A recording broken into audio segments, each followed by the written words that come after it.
Parcours de vie, présenté par Olivier Charlet. Bonjour à tous, nous voilà pour l'épisode 6 de Parcours de vie à Radio Val d'Azergues. Et aujourd'hui, je reçois Anaïs Lefebvre. Alors Anaïs, quel âge as-tu? J'ai 21 ans, je vais sur mes 22. Ce qui veut dire qu'on se connaît depuis 10 ans, dans quelques mois. Mon Dieu, le temps passe vite. Ouais, alors effectivement, toi, je dirais que tu as de multiples vies. Si. Et c'est pour ça que donc parcours de vie. Et je pense que tu vas parler aujourd'hui de plein de choses qui ont trait à l'art, qui ont trait justement à la science, qui ont trait au genre aussi, qui est un sujet d'actualité. Et j'ai plein de questions. Ça va être top. Et actuellement, en fait, tu es en master CCST. C'est ça. Je suis en première année de master CCST. Donc CCST, c'est communication et culture scientifique et technique. Un nom très long pour dire qu'on parle de science de plein de manières différentes. C'est chouette. Et ça a été très long pour que tu y arrives, mais tu avais une idée un peu définie au début, je me souviens. C'est vrai que paradoxalement, c'était très long et très rapide en fait. Parce que pour moi, c'était très long, parce que je voulais y aller depuis que j'avais 16 ans. Et pour y aller, il fallait que je fasse une licence de physique qui a été absolument interminable. Mais là où j'ai eu de la chance, c'est que j'ai eu un parcours hyper linéaire finalement. J'ai pas redoublé, j'ai pas fait d'année de césure, et c'est assez rare dans ce master en fait. Parce que beaucoup de gens ont fait d'autres choses. Ok, alors nous, on va repartir à notre rencontre. Toi, je t'ai eu en tant qu'élève, parce que tu ne t'as pas marqué que ça faisait 10 ans, ce qui fait long, effectivement. Ça a commencé, je pense, vraiment en 5e, quand je t'ai vu travailler le théâtre. Et tu avais eu une très bonne idée de monter une pièce totalement abracadabrantesque avec ta sœur jumelle. Ouais, c'était complètement perché. Je faisais du théâtre en loisir à cette époque-là. Et ça m'avait donné envie de continuer un peu, et je savais qu'on s'entendait quand même plutôt bien, donc on était en cours en français ensemble en 6e, et en 5e, du coup j'ai envie de faire ça, et avec des copines on a monté ça, et je suis arrivée avec mon truc complètement délirant, et tu m'as dit vas-y c'est parti, on prend une salle, et let's go quoi. Et tu nous as géré de bout en bout, parce que je crois que des fois on a un peu fait chier les classes d'à côté aussi quand on s'emballait, mais ça a marché, puis on a fait un truc qui était pas trop mal, en tout cas moi j'en garde une certaine fierté, un bon souvenir de l'époque. Non mais c'est bien, c'était un des débuts. Alors après je vais un peu vite, j'étais en latin aussi à côté pour toutes les années, effectivement je te suis, c'est rigolo. Et surtout on arrive à un moment en fait où on va commencer en 3e, parce que c'est la grande année, où on fait une pièce de théâtre qui s'appelle Les Oiseaux d'Aristophane. Alors, c'était une pièce politique en plus, et donc là vous êtes hyper créatifs, vous êtes une super classe, c'est vrai, franchement d'un sacré niveau. Ouais. Donc moi j'ai aucun scrupule à vous demander vas-y boss et soyez créatifs. Allez-y, sortez la peinture, les plaques de carton et puis on y va. Et par contre le texte était quand même sacrément costaud, donc il a fallu l'apprendre. Et là-dessus c'est le moment où je commence à faire appel à toi et à ta famille. Vous avez toujours été extrêmement présents. Vas-y, alors raconte ces épisodes d'ailleurs. Là il faut leur rendre honneur, c'est sûr, puisque mes parents ont passé quand même un paquet d'heures à découper des becs d'oiseaux en carton dans le salon, parce qu'il fallait des becs d'oiseaux en carton. Et autre épisode de plumes plus ou moins croustillants. Ah oui, parce qu'effectivement il fallait des plumes pour les costumes, donc on avait été au marché, récupérer des plumes que le maraîcher, le monsieur qui s'occupait le volailler, effectivement, avait déplumé entièrement des oiseaux. Et après, on a mis ça dans un sac en plastique et on a passé la soirée à les nettoyer après. Oui, la machine à laver, et ça puait. Ma mère m'en parle encore, c'était un enfer. Mais ça avait été génial parce qu'on avait fait les costumes après. Et donc, on a monté ce spectacle. Et t'avais créé ta tante, je crois, il y avait ta tante qui faisait les costumes en partie. Elle devait être là aussi à ce moment-là, Et toi, mes parents. Toi, tu t'éclates, t'as le rôle du coryphée à un moment pour les chœurs, pour guider tout ça. Non, t'es pas le coryphée. Non, j'étais le roi. Ouais, c'est ça. Avec ma grande tunique. Et du coup, Marie, ma jumelle, était le co-rôle principal avec quelqu'un d'autre. Est-ce que ça te plaît, ce moment-là? Ouais, complètement. Je sais pas après ce que j'ai le plus aimé entre le passage sur scène et le fait qu'on a suspendu une élève au plafond de la salle. C'était bien. Qui était quand même plutôt pas mal aussi. Et du coup, qu'on mette encore... mon papa a rude épreuve, puisqu'il devait gérer ça depuis les coulisses. Donc d'un côté, il y avait mon père, et de l'autre côté, il y avait ma mère qui essayait de canaliser tout le monde pour pas que les gens parlent pendant que les autres jouaient. Mais j'ai toujours beaucoup aimé...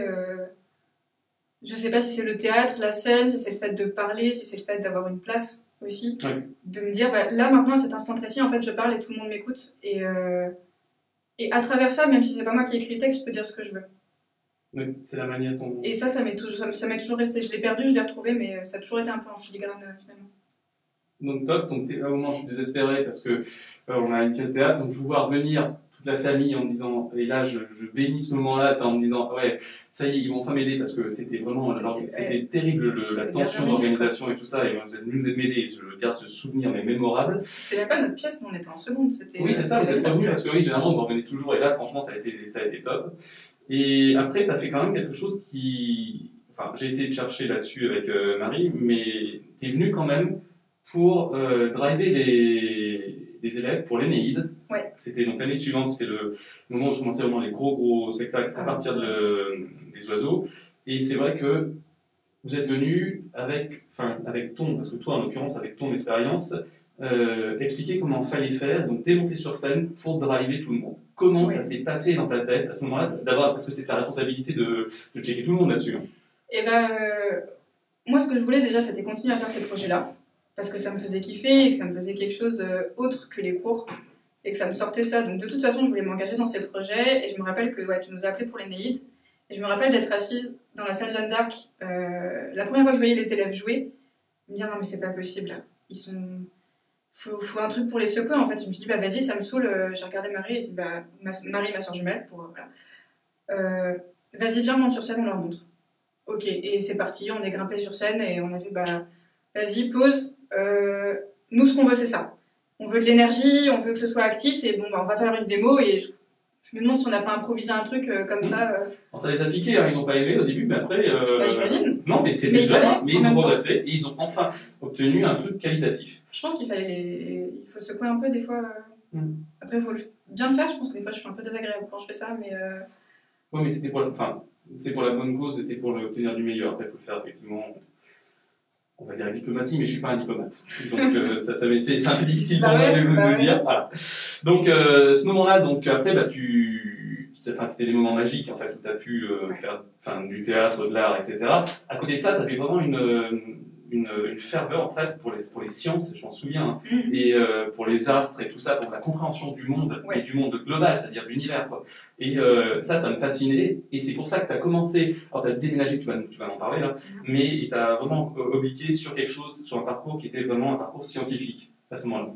Ouais, les sciences m'ont toujours intriguée par le côté émerveillement. Ça n'a jamais été les mêmes sciences. Effectivement, j'ai eu une période physique, là je suis plus dans ma période plantes, je suis fascinée par ça parce que c'est incroyable, plantes, champignons, insectes, toutes ces conneries. Il y avait un côté très scolaire aussi qui était que à ce moment-là j'excellais en cours et du coup tant que ça marche on continue de jouer. Et ça se passait plutôt bien, mais j'avais quand même cette frustration donc à partir de la première quand je suis rentrée en S. Mais attends, c'est où l'art, c'est où l'histoire, c'est où tous ces trucs-là qui me font rêver aussi. Et en fait on se rend pas compte à quel point on aime ça qu'au moment où on l'a plus. Et c'est là que je me suis dit c'est pas possible, je peux pas arrêter. Mais oui, j'adore les sciences. Et j'ai découvert donc cette formation, on y reviendra peut-être plus tard, de la communication scientifique. Et je me suis dit, vas-y, je veux faire ça. Et donc là, effectivement, fin de ma première, je déménage à Tours. Donc je fais une terminale scientifique toujours à Tours, que je déteste. Parce que je me fais chier, parce que le lycée est pas du tout le même, plus du tout la même ambiance, plus la même maturité, plus la même diversité. Donc vraiment l'année morte. Et là-dessus, je me dis, vas-y, je vais faire une licence. Alors que tout le monde me dit fais une école, fais médecine, va en prépa, tu vas voir, c'est génial, t'as des bonnes notes. Et je me suis rappelée d'une prof qui m'a dit non mais franchement la prépa tu vas pas aimer, c'est trop carré pour toi, tu vas te faire chier. Et je l'ai écoutée, je suis partie à la fac en utilisant l'excuse de ok mais je ferai d'autres trucs à côté. Et je me suis tenue à ça. Et j'ai commencé le dessin en terminale, ceci étant dit. Parce que c'est vrai qu'il y a ça aussi. C'est qu'il y a le dessin et... Ouais. En fait c'est arrivé parce que je me faisais chier. Et ça a été un exutoire, en fait. J'ai commencé en gribouillant dans les marges des cahiers. Et j'ai eu ce truc à un moment de me dire, putain, mais je jure beaucoup, pardon. Je fais des bonhommes bâtons. Et en fait, ça m'apaise. Et quand je les vois, y a un truc qui sonne juste. C'est vraiment ça. Il y a un truc je vois un peu un reflet de ce que je ressens et ça me fait du bien. Et il fallait que je continue ça. Et donc, j'ai eu le temps en terminale et j'ai eu le temps à la fac de me mettre à fond dedans parce que... parce qu'on avait peu d'heures de cours, donc j'arrivais à suffisamment bien m'organiser pour gérer ça Et donc, globalement, j'avais une semaine de stress abominable avant mes partiels et le reste du temps, j'étais plus ou moins tranquille. Alors, je fais juste une parenthèse pour tous ceux qui nous écoutent. Il ne faut pas considérer que la fac, c'est un moment où on ne fout rien. Non. Moi, j'ai adoré ça, mais parce que je travaillais énormément, mais à mon rythme. Et que si tu ne travailles pas, si tu ne gères pas ta vie tout seul, c'est mort. Ah oui, c'est on une est grande bien responsabilité. Donc, c'est juste pour recadrer 2 secondes. Et ben, je veux bien rebondir là-dessus, d'ailleurs, parce qu'on dit beaucoup, ouais, la fac, c'est un truc de branleur, on n'y fait rien, il n'y a pas besoin de bosser pour y arriver. C'est complètement faux. J'ai vu énormément de gens se planter, parce qu'en plus, particulièrement la physique, c'est sans pitié. Les gens là-bas n'en ont rien à faire de si ça marche pour toi ou pas. De toute façon, ils sont trop perdus dans leur univers. C'était très très dur. Et ça demandait beaucoup de boulot. Pour moi qui n'avais jamais bossé jusqu'à ma terminale pour avoir des bonnes notes parce que j'avais beaucoup de chance, là je suis arrivée à un moment où je cumulais ça avec le reste parce que c'était impensable pour moi de ne pas faire le reste à côté. Mais j'ai passé des heures à bosser, j'ai passé des heures à stresser, de me dire mais je vais jamais y arriver, j'ai pas ma place. C'est difficile. Mais pour toutes les personnes, je pense, qui ont besoin de cette liberté, c'est génial. Parce que si tu veux ne pas bosser pendant une semaine, par contre regretter tout le week-end, t'as le droit, quoi. Mais il faut le faire. Tu termines ton bac. Ouais. Ok. Et après, alors, donc, la fac. Et à ce moment-là, donc, le dessin, et comment ça se passe en pratique, comment ça se passe au niveau des cours, comment ça se passe pour toi dans ta tête, parce que comment les choses commencent à se positionner. Pas du tout. Non, pas du tout. C'est long, c'est très très long la licence. En fait, je la mets en pack. Je ne vais pas distinguer les 3 années parce que ça a été à peu près la même filigrane. J'étais encore chez mes parents, ma soeur est partie. Donc ça a été un choc aussi un peu de plus vivre avec ma soeur jumelle qui a toujours été là. Ça a été compliqué, mais on fait avec. Hein.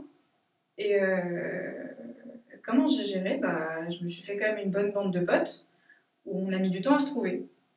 On a mis du temps à trouver un équilibre qui nous plaisait et on bossait ensemble. Et ça, je pense que c'est le truc qui m'a un peu sauvé ma licence aussi, c'est qu'il y avait j'avais notamment un pote qui était à fond et lui qui était vraiment passionné par ce qu'il faisait et qui était un gros bosseur.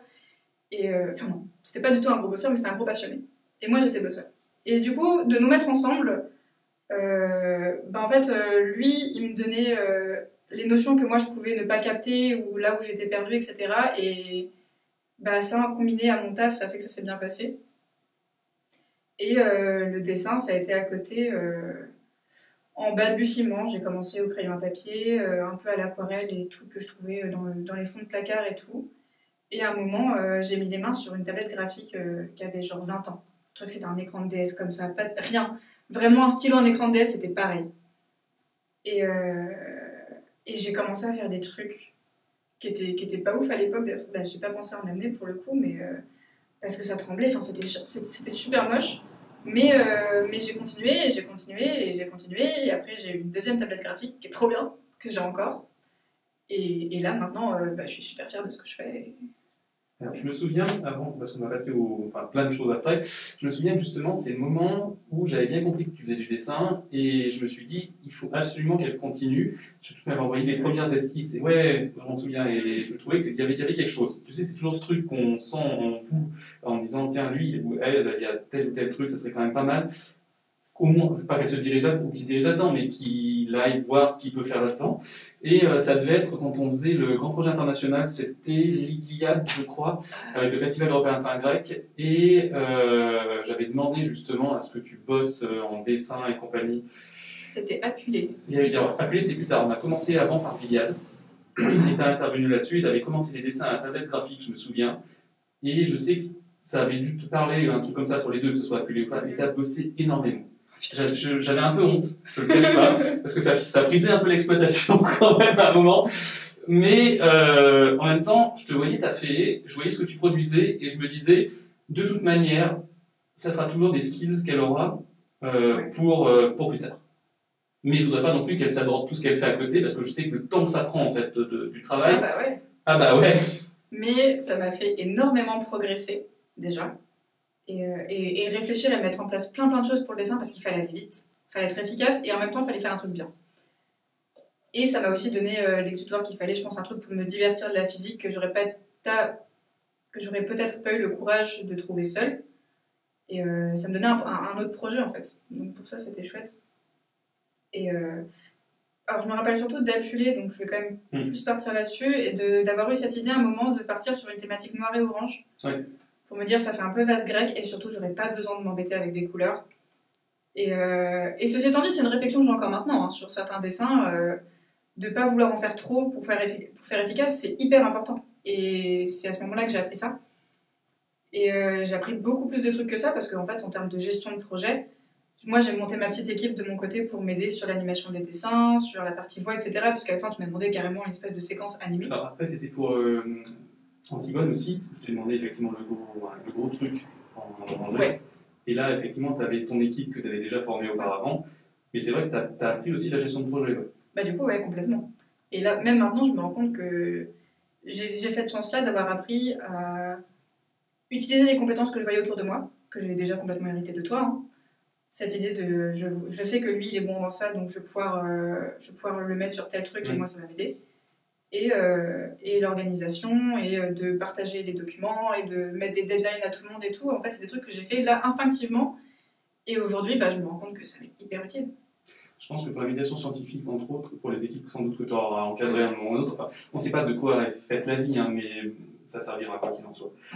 Donc là-dessus, tu finis ta licence. Enfin. Brillamment. C'est vrai, donc, c'est vrai. Non, mais, ouais, pour quelqu'un qui pensait ne pas y avoir sa place, je suis plutôt fière. C'est cool. Donc brillamment. Et tu attaques le master.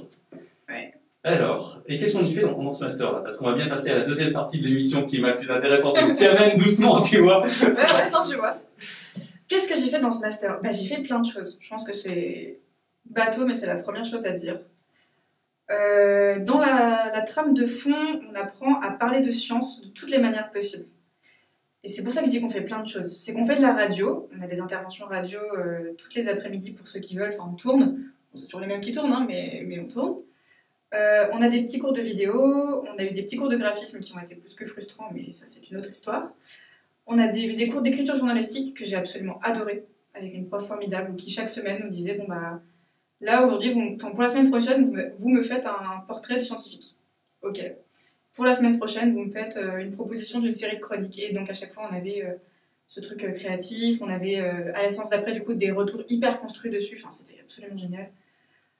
On a des cours de muséologie, donc l'étude théorique des musées. On a des cours de scénographie, donc plutôt le côté pratique de la conception d'exposition. J'en parle parce que j'adore. On a des cours un peu plus théoriques aussi, un peu sociologie de la communication des sciences, théorie de l'information-communication, etc. Parce que de base, je suis en master information-communication. Et la sous-section de l'information-communication, c'est communication scientifique, pour cadrer les choses. Et probablement plein de cours que j'oublie, parce qu'on a eu un cours de médias et journalisme, on a beaucoup parlé de l'éthique, de la fake news, de comment parler des controverses. On a un cours d'art sciences qui parle de théâtre, donc c'est... Vous êtes nombreux? On est 16. En même temps, vous spécialisez, donc c'est normal, ça se réduit. Ouais, et on est 3 masters en France. Enfin, 2 et un 3e un peu proche. Et toi, t'es à Grenoble maintenant? Pardon? T'es à Grenoble maintenant? Moi, je suis à Grenoble. Ok, ça te plaît? J'adore. Bah là, j'ai déménagé en septembre, donc je suis partie de chez mes parents à ce moment-là. Donc forcément, je pense qu'on adore la première ville dans laquelle on a son indépendance. Et particulièrement, ouais, bon, je vais être cliché, hein, mais pour les montagnes, qui sont quand même formidables parce qu'il y a toujours un truc à regarder et que bah, ça, il y a des gens qui en ont besoin. Je fais partie de ces gens-là. Parce que je peux faire du vélo tout le temps, parce qu'on a de quoi sortir et parce que nos cours sont axés montagne. Donc on s'est retrouvés en début d'année, on avait un cours, il fallait faire une enquête socio sur les usagers de la moyenne montagne. Sur les quoi? Les usagers, pardon, de la moyenne montagne. Donc qu'est-ce qu'on a fait? On a pris notre bus et on est parti passer la journée en montagne à donner des questionnaires aux gens. Et ça, bah, c'est à Grenoble, quoi, et c'est incroyable de faire ça. C'est top. Donc ouais, c'est top. J'aime beaucoup. Ok, donc ton master, ça se passe à côté de parce que là on a axé beaucoup sur on va dire la vie professionnelle, la vie scolaire, les études, qui sont effectivement très intéressantes, mais toi, parce qu'il y a un deuxième pan qu'on a tendance parfois à omettre. Tu sais, quand on fait la scolarité, on dit que c'est des élèves où ils vont toujours bien, etc. Ils vont faire, tu rends ta disserte à tel moment, mais en fait, tu traînes ton bagage de ta petite tête et tes petits problèmes à la maison aussi, et puis tes questionnements, c'est-à-dire des questions sur la vie, et On y arrive, Eh ben, deuxième tiens. partie. Alors, Eh ben, on fera les dessins après, on va Ouais. pour lui en même temps c'est interlié. On va attaquer sur le genre, Agnès. Ouais. Alors là, je vais te laisser une bonne partie où tu vas expliquer tout ça. Quand j'aurai des questions du genre qu'est-ce que c'est ou comment, enfin tout ça, je les poserai. Mais vas-y. Ok, parcours de vie, du coup, je pense qu'on est dans le thème. Ouais. Mon parcours a commencé de manière plutôt classique, justement. Je reprends une trame un peu scolaire, finalement, puisque quand j'ai eu la chance de venir au monde, on m'a dit, comme à toutes les personnes qui ont les mêmes caractéristiques physiques que moi, félicitations, tu es une femme. C'est-à-dire qu'en plus, tu gagnes le droit de faire partie d'une classe, de la moitié de la population qui est assez opprimée, et dans tous les cas, de toute façon, qui vit dans un monde hyper cadré. Donc là-dessus, j'ai grandi avec tous les codes merdiques de l'esthétique, de la beauté, le corps. Tu les t'intégrais déjà ces pressions plus jeunes ou pas? Ouais, beaucoup, beaucoup. On se rend compte, surtout quand on essaie de s'en détacher, je trouve, et en fait, on se rend compte du poids, du bagage derrière qui traîne et qui retient. Il faut y aller, ça a été compliqué. Je sais même pas quand ça vient. C'est ça qui est fou, c'est que qu'est-ce qui fait qu'on est autant construit comme ça? J'ai même pas forcément de réponse parce que c'est beaucoup, beaucoup de choses. Mais oui, j'ai complètement intériorisé ça. Le regard sur le corps, la pression de ce à quoi on ressemble, de se demander tout le temps si on a l'air bien, s'il n'y a pas trop de trucs qui dépassent. Enfin, ouais, vraiment. À côté de ça, j'ai eu une chance énorme, c'est que mon papa m'a élevée d'une manière très peu genrée. Et on faisait ce qu'on avait envie de faire en fait. Donc c'est con à dire, mais on faisait les trucs de gars ensemble, on a bricolé ensemble, on matait les films d'action ensemble, enfin voilà. Beaucoup de choses que j'ai eu la chance de faire parce qu'il se posait vraiment pas la question de garçon, fille ou quoi. Lui, il a eu 2 enfants, il y en a une qui aimait plutôt ça, il y en a une qui aimait plutôt ça, et puis c'était réglé quoi. Et ça a été le truc qui m'a aidé énormément, je pense, à me détacher de la case féminine. Donc je dis me détacher de la case féminine parce que pour moi, je ne suis pas une femme, je suis non-binaire, c'est-à-dire que je ne suis ni un homme ni une femme. Donc ça rentre sous le parapluie qu'on appelle transgenre, c'est-à-dire dont le genre ne correspond pas au corps physique. Donc il y a les transgenres binaires, c'est-à-dire des hommes trans ou des femmes trans. Et après, il y a des transgenres non-binaires. Alors là, il y a un parapluie énorme de vécu. Je ne rentrerai pas dans le détail parce que ça va être très long, je pense. Et c'est à chacun après de plus ou moins faire son parcours. Je parlais du mien. J'ai commencé à m'intéresser à ça. Après, j'ai arrêté. Je me suis dit non, c'est trop compliqué, vas-y, j'y touche pas. Je vais rester dans ma case de femme, ça va être bien. Donc là, j'essaie de cultiver la féminité parce que fallait y rentrer dans cette case. Donc on fait ce qu'on peut, on apprend à l'aimer comme ça, on apprend à croire que c'est ce qu'on veut. Et en fait, c'est quand là j'ai déménagé à Grenoble et que j'ai pu vivre vraiment comme je voulais, que j'ai quitté une relation que j'avais depuis 5 ans, où c'est quand même très paralysant, une relation quand on y est au bout d'un moment, on a intériorisé un peu le rôle qu'on doit y occuper. Et moi, j'ai tout fait complètement. Et quand j'ai quitté tout ça et que je me suis retrouvée face à moi-même, je me suis dit, c'est maintenant que je peux me poser la question, en fait. Et la réponse, en fait, elle est venue très vite de non, femme, c'est pas pour moi, en fait. Je suis désolée, mais non. On pourrait dire, et c'est une question qu'on me pose beaucoup, pourquoi tu dis pas juste que t'es une femme, mais pas comme les autres? Et j'ai ma propre définition. Et je trouve que c'est une question très pertinente, donc je me la pose à moi-même. Pourquoi? Parce que je trouve ça très difficile. J'aimerais beaucoup avoir cette force, et il y a des personnes qui l'ont, de créer leur propre définition du mot. Pour moi, c'est plus simple de changer le mot, et de renier ce mot-là, et de dire si c'est pour vous, c'est très bien, si ça vous va, c'est très bien. Moi, pour l'instant, j'ai pas la force de m'identifier à ce label avec la manière que j'ai d'exister. Et j'ai besoin de m'en détacher, parce que les mots ont un pouvoir, c'est très bien. J'ai besoin de me détacher de ce mot pour apprendre qui je suis sans ce mot. Qui je suis vraiment en faisant disparaître les codes associés à la femme. Et une fois que j'aurai réussi ce travail-là, peut-être que je pourrais me reposer la question. Comment ça se passe en tant que non-binaire, c'est-à-dire ni homme ni femme, par rapport à l'ensemble de la société? Parce que c'est très normé de toute façon. Ouais. Enfin, il n'y a pas de genre neutre, parce que si on peut dire un truc neutre, etc., enfin hors genre, c'est complexe. Hein. Je le vois dans d'autres cas. Comment toi tu fais par rapport à la société? Ça, c'est ma première question. Et secondo, qu'est-ce que tu dirais aux gens qui vont nous regarder, que ça peut être, que ce soit des parents d'élèves, ou que ce soit même des gens qui se posent la question de ce que c'est qu'effectivement quelqu'un de non-binaire, parce que ça peut être complexe hein, pour quelqu'un qui, enfin, on va dire d'ancien, mais c'est pas quelque chose de péjoratif, c'est quelqu'un comme moi j'ai pu l'être en me disant, mais qu'est-ce que c'est que ça? Pourquoi il y a autre chose que garçon-fille, quoi, pour résumer. Donc vas-y. Faut que je me rappelle des deux questions maintenant. La première question, comment on fait dans une société qui est aussi binaire? Je pense qu'on en chie et qu'on fait un peu sa sauce comme on peut. Là, moi, je suis encore en pleine exploration. Déjà, la chance que j'ai pu avoir, c'est que dans mon master, tout le monde est très ouvert et donc j'ai pu en parler à tous mes camarades de master. Après, la sauce que moi, j'ai choisi de faire, et c'est le plus petit label par lequel je me désigne, c'est non-binaire transmasculin.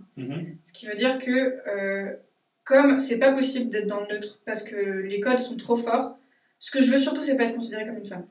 Parce que c'est trop pesant, parce que c'est trop violent pour moi. Donc, je vais tendre à aller chercher un peu le masculin et du coup, de manière très binaire, je me dis si je me tire un peu vers le masculin, c'est que je m'éloigne un peu du féminin. Donc, c'est comme ça que moi ça va. C'est pour ça que je parle de moi masculin, que mes potes parlent de moi masculin. Parce que du coup, ça me donne cette espèce de mi-zone où j'ai un peu un pied dans la porte de chaque côté. Après, c'est beaucoup un mélange subtil de énormément d'introspection et de aucune introspection, finalement. De vraiment réussir à se connaître, donc ça c'est la partie introspection, et à la fois faire abstraction d'aller réfléchir trop loin. En disant, ouais, mais à un moment, moi je suis comme ça en fait. Parce que c'est facile de tomber dans le piège inverse, de vouloir absolument correspondre à l'identité de genre, ou qu'on nous donne officiellement, ou au contraire qu'on nous refuse. Et j'ai pas envie de rentrer dans l'inverse, de vouloir performer absolument la masculinité pour me convaincre que je suis un mec. Je suis pas un mec. Est-ce que ça implique, alors je vais vous appeler la question 2, est-ce que ça implique des changements physiques pour toi, enfin physique au sens de, ça peut être des opérations assimilées, c'est-à-dire une étape supplémentaire, ou est-ce que tu, on va dire, te contentes de ce statut-là? Je sais que la question, elle n'est pas vite répondue encore. Ouais, alors... Là où je vais la répondre vite d'abord, c'est du coup pour répondre à la deuxième question aux personnes qui nous écoutent, notamment les adultes, ne posez pas cette question aux gens dont vous n'êtes pas très proches, parce que c'est la question qu'on pose toujours, des changements physiques. Et le problème, c'est vraiment purement éducatif ce que je dis, c'est sans jugement aucun, c'est que ça part du principe qu'encore une fois, c'est le corps qui définit qui on est. Moi j'essaie de me détacher de ça, donc pour l'instant, j'ai pas envie de me lancer là-dedans, il y en a qui le font. Que ce soit des traitements hormonaux ou des opérations. Après, souvent, le but, c'est pas tant pour se confirmer que pour échapper à des complexes. Donc, on appelle dans le cas du genre la dysphorie, c'est-à-dire la souffrance psychologique et parfois physique de vivre dans un corps qui nous impose beaucoup trop de choses. Donc, ça peut être la poitrine, par exemple. Donc il y a des opérations qui existent et il y en a qui choisissent de les faire, d'autres qui choisissent pas, ça dépend. Chacun a son parcours. Moi pour l'instant j'essaie d'être bien comme ça et d'apprendre à vivre avec et de me dire c'est moi qui définis ce que mon corps veut dire et pas l'inverse. Mais c'est compliqué. Ça a dû te demander un sacré chemin quand même, un intellectuel de questionnement. Ouais, ça a été assez long, assez difficile. Parce qu'il y a quand même une partie de je sais pas où j'en suis, il n'y a pas de place pour moi. C'est une partie qui est très importante dans ma vie et c'est une partie que je ne peux pas forcément toujours exprimer. Donc par exemple, avant d'en parler à mes camarades de classe, j'avais un peu l'impression d'être enfermée. D'un côté, plus ça va, plus je me rends compte que le féminin ça me convient pas. D'un côté, c'est omniprésent autour de moi, qu'est-ce que je fais? Donc c'est difficile et en fait moi ce qui m'a poussée, et j'ai envie de le dire maintenant, c'est de me dire que moi, entre guillemets, en me bougeant le cul pour faire ça, je vais pouvoir un jour représenter une alternative pour d'autres gens qui auront besoin de ce coup de pied au cul. Et c'est quelque chose que j'applique dans beaucoup de mes engagements maintenant. J'ai envie d'ouvrir les portes pour les autres. Et si je dois faire un coup de pied, je le ferai à coup de pied et je me ferai une entorse s'il le faut. Mais je veux que cette porte elle soit ouverte. C'est très bien. Alors, la réponse, elle est un petit peu orientée, bien évidemment. La question d'ailleurs, est-ce que tu penses que la société actuelle, c'est-à-dire le fait que des années sont passées, que des générations, que les médias sont passés par là, ça permet justement d'être plus à l'aise pour affirmer ça, pour être raccord, on va dire, avec toi-même? Ou pas? Alors oui, parce que ça donne du vocabulaire, et qu'encore une fois, le vocabulaire, c'est important. Moi, maintenant, ce que je découvre très récemment, là, c'est qu'en fait, ça a toujours existé.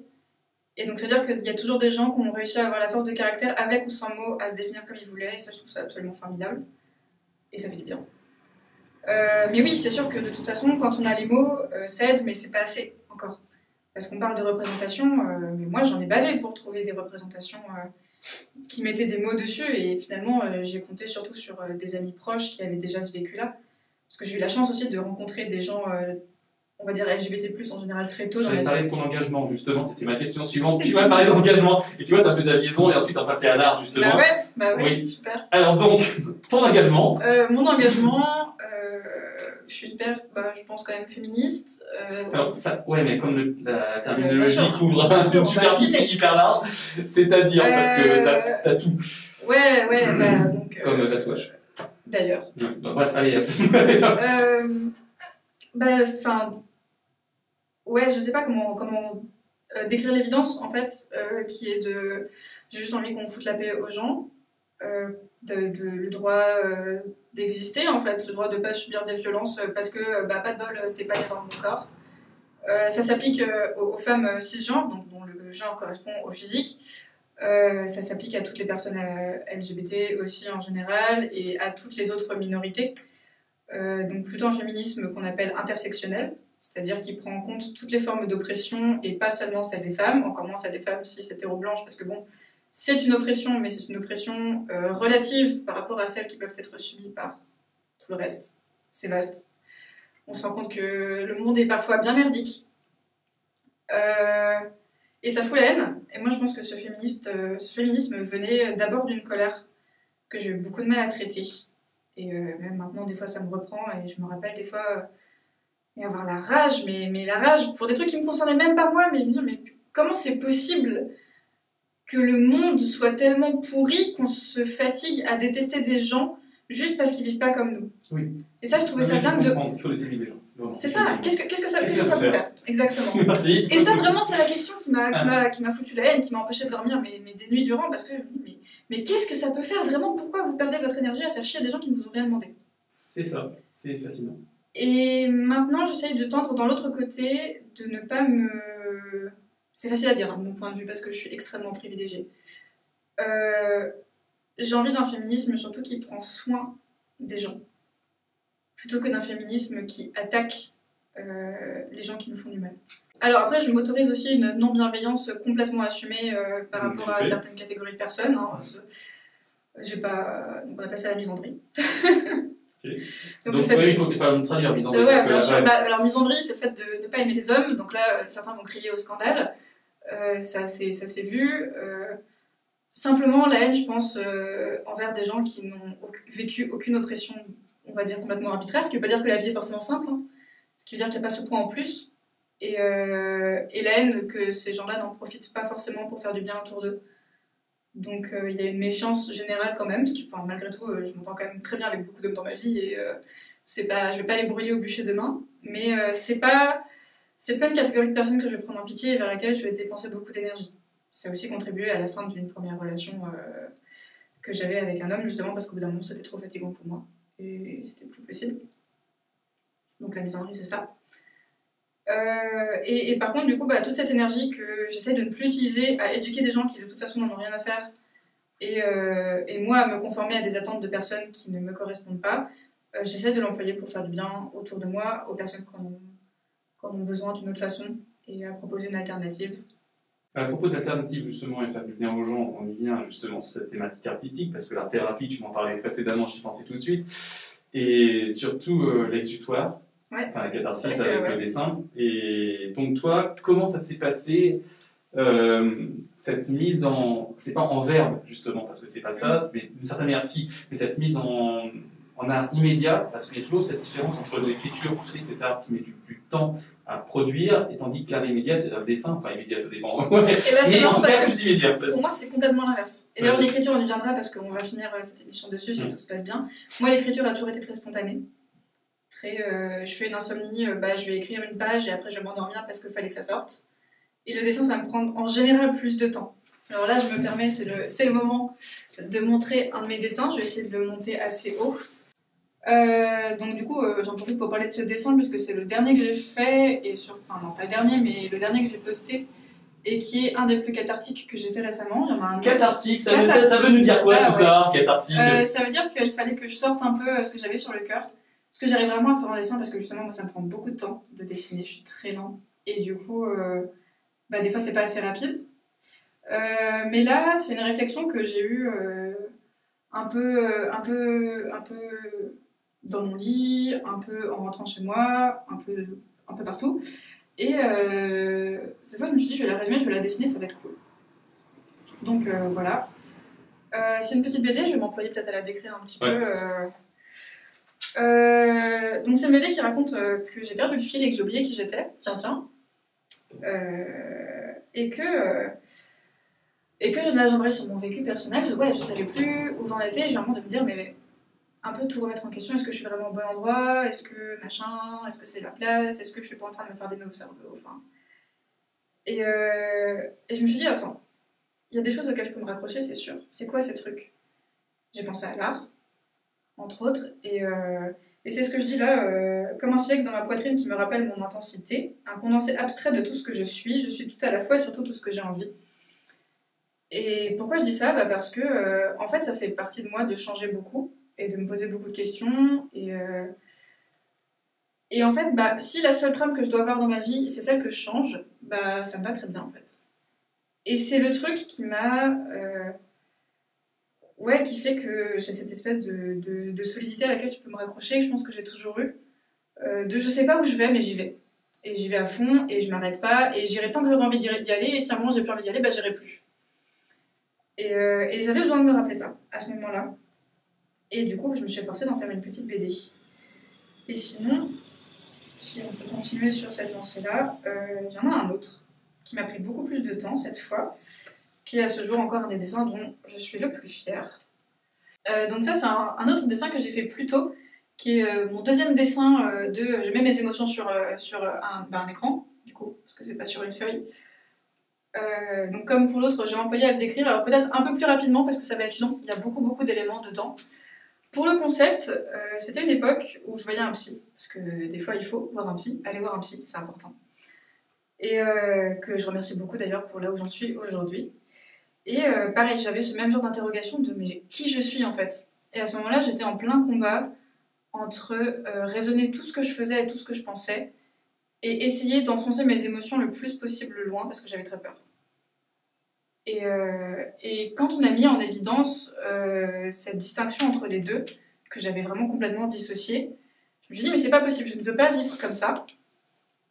Et du coup, je me suis dit je vais le dessiner. Et j'ai commencé à faire des petites recherches, et au début, je faisais 2 personnages qui se couraient après, ou un personnage qui tendait la main vers l'autre, etc. Et en fait, c'était des choses très négatives. Et ça m'allait pas, et à un moment, je me suis dit, mais en fait, ce que je veux, c'est pas montrer là où j'en suis aujourd'hui, c'est-à-dire paumé. C'est je veux montrer là où j'ai envie d'être. Je veux montrer ce que je voudrais. Et ce que je voudrais qu'il soit dans ma tête. Et ce que je voudrais qu'il soit dans ma tête, c'est ça. Pourquoi c'est ça? Parce que c'est calme.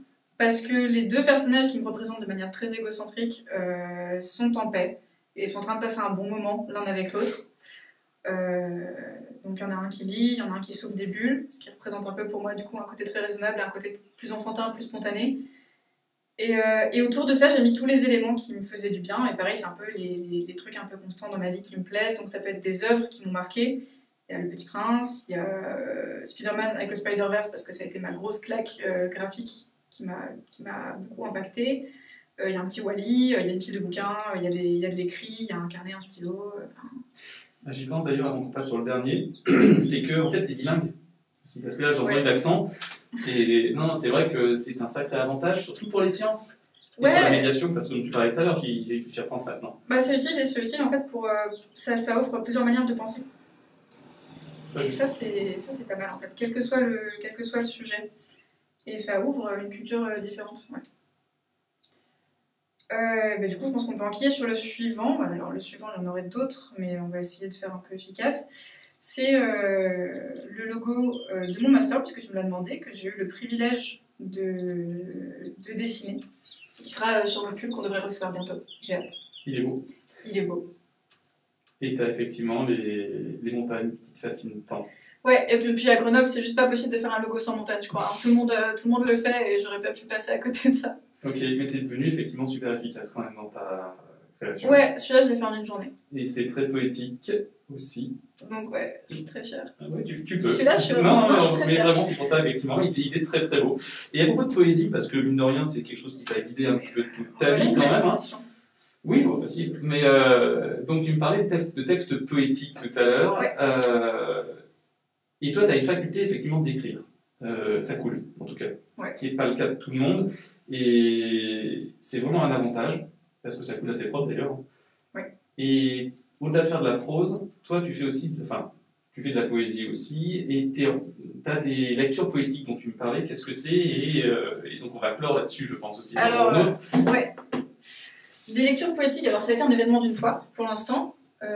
Qui sait si un jour j'arriverai à faire que ça se reproduise. J'aimerais beaucoup, mais là j'ai pas le temps. C'était une soirée de lecture poétique organisée par un collectif d'écriture parisien queer. Donc queer c'est tout ce qui est LGBT en général, c'est notre manière de le dire. À laquelle je me suis rendue, qui m'a énormément touchée. Donc, c'est des personnes qui lisaient des textes qu'ils avaient écrits, des extraits de romans, de poésie, de pièces de théâtre. Toujours autour, là pour le coup, principalement de la sexualité lesbienne.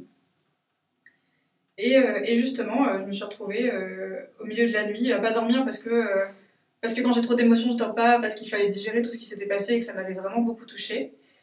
Et à écrire un article sur cette soirée en one shot en fait, en peut-être 40 minutes, et puis après, boum, je me suis endormie, j'ai dormi comme un bébé jusqu'au lendemain.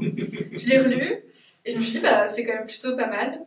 Et en l'occurrence, je l'ai envoyé d'ailleurs à ces personnes, et elles ont plutôt bien aimé mon taf, donc ça fait plaisir. Et plus généralement, ouais, j'écris beaucoup pour le coup, pour parler de ce que je ressens. C'est quelque chose que j'ai perdu entre ma terminale et mon déménagement à Grenoble, donc ça fait long, sans écrire. Parce que j'osais plus, parce que je me disais que c'était pas intéressant, que je voulais pas me confronter à ça, que j'étais trop dramatique, enfin bref, beaucoup de conneries finalement. Et quand je suis arrivée, en fait, j'ai retrouvé ce besoin de il faut que j'écrive. Que ce soit plus ou moins beau, des fois ça sort très bien, des fois c'est bon, des fois ça sort, mais ça sort. Et j'ai eu une première claque grâce à un ami qui m'a proposé de lire moi-même un texte dans un festival, qui était un texte très intime, très émotionnel aussi, et c'est le truc qui m'a fait dire mais ça me fait du bien et je veux continuer ça. J'ai pas prévu de le lire maintenant, mais il est avec moi toujours. Donc bon, j'en ai un deuxième qui est un peu moins personnel, que j'ai envie plutôt d'offrir comme un voyage aux personnes qui vont l'écouter. Parce que cette volonté d'offrir un voyage, c'était la chose qui m'a fait commencer à écrire. Enfin, commencer. Je sais pas si c'est vraiment là où j'ai commencé, mais c'est là où t'as pris conscience. J'en ai pris conscience. C'était d'ailleurs pour le fameux ami qui m'a invité dans son festival, donc j'étais en première. Et on parlait de bouquins, on parlait d'écriture ensemble, et je me suis mis à écrire ces scènes que je voulais emporter le lecteur ou la lectrice avec. Et inconsciemment, je les faisais pour lui. Et du coup, bah, je suis revenue à ça pour aujourd'hui, et je me suis dit que j'allais refaire la même chose. Bien. Et normalement, ça devrait pas être trop mal. Ben, toi. Donc, aussi écrit d'ailleurs pendant une insomnie, c'est-à-dire que je m'étais dit, ok, je vais écrire un truc pour aujourd'hui, qu'est-ce que je peux faire, Ce qui est bien, c'est que tu rentabilises tes insomnies, toi. Ah bah, complètement. Pas toutes, mais la plupart. Je vais mettre mon micro pour les déplier. La plupart, ouais, je me débrouille. Je vais faire une pause. Est-ce que je peux me lever? Guillaume? Au niveau des cadres, ça va être compliqué. Ok, bah je me lève pas, c'est pas grave. Donc, c'est un texte finalement assez court. Je vais demander aux personnes qui m'écoutent de m'accorder ce voyage surtout, et d'essayer de vous laisser emporter par ce que je raconte. Et je vais espérer qu'en vidéo ça rende aussi bien que ce que j'ai envie que ça rende. Et d'abord je vais vous demander 2 secondes moi pour calmer le rythme un petit peu, sinon ça va servir à rien. Ça a commencé tout doucement. Les nuages ont envahi le ciel, pâle, comme de l'encre infuse dans une aquarelle. L'air s'est alourdi, chargé en humidité, tandis que les plantes assoiffées par un été trop sec se redressent impatientes. Une goutte tombe, puis une deuxième, puis une troisième, et le rythme s'accélère. Les gouttes grossissent, sont plus nombreuses, et voilà que le ciel se déchire. L'eau tombe sur les feuilles des arbres agitées par le vent, les branches craquent et s'entrechoquent, quel formidable orchestre. Le vent souffle et siffle et s'engouffre dans la cheminée, il fait craquer la maison dont les murs tremblent sous les plus fortes bourrasques, et la pluie toujours tombe et frappe le carreau, résonne sur les planches de bois, s'amortit sur l'herbe et rebondit sur les feuilles. Toi, tu n'as pas conscience de cela. Tu lis, au chaud devant la cheminée, le calme seulement troublé par le son d'une page qui se tourne, le crépitement du feu ou le craquement d'une bûche dans le foyer. Tu es si loin de l'orage, absorbé dans un monde qui t'est propre. Une bourrasque plus forte que les autres te fait lever les yeux et tu regardes par la fenêtre, étonné et émerveillé par cet orage que tu découvres à peine. Tu penses à la magie d'être là, au calme par-delà la tempête qui s'acharne, si près de toi que tu ne vois ces gouttes sans sentir la morsure du froid sur ta peau. Sans savoir trop pourquoi, tu repenses à une ville. C'était l'été dernier. Tu revois dans ta tête les rues pleines de monde, étouffantes. Les gens circulent vite, elles se frôlent en permanence sans jamais se toucher. Ça sue, ça souffle, tous te pressaient inexorablement dans la même direction, poussés dans l'artère de béton. Une sirène de pompiers passe, trop forte, trop près. Le son des voitures est assourdissant. Et là, à droite, ce bébé qui crie et à gauche, ce téléphone qui sonne et lui qui parle fort et l'autre avec ses chaussures qui claquent. Mais où est le silence ? Le son même des vêtements qui frottent sur ta peau était devenu insoutenable, perdu dans une forêt de bruits hostiles et agressifs. Tu voulais fuir, mais la foule te retient sans cesse dans ses filets, te rattrape, tu recommences à paniquer, tu n'en peux plus. Quand soudain, la pluie est tombée. Les gouttes avaient chassé la foule pour mieux tomber sur les pavés. Et d'un coup, tu étais seul avec l'eau. La chaleur étouffante s'était dissipée. Les cris et les bruits et les sirènes étaient partis se mettre à l'abri. Il n'y a plus que toi, la pluie et ton souffle qui ralentit. Soupir. La pluie lave les odeurs de pollution et les saletés de la ville. L'eau ruisselle et reprend ses droits, tandis que toi, tu restes là. Merci Anaïs. Merci. C'était une belle lecture.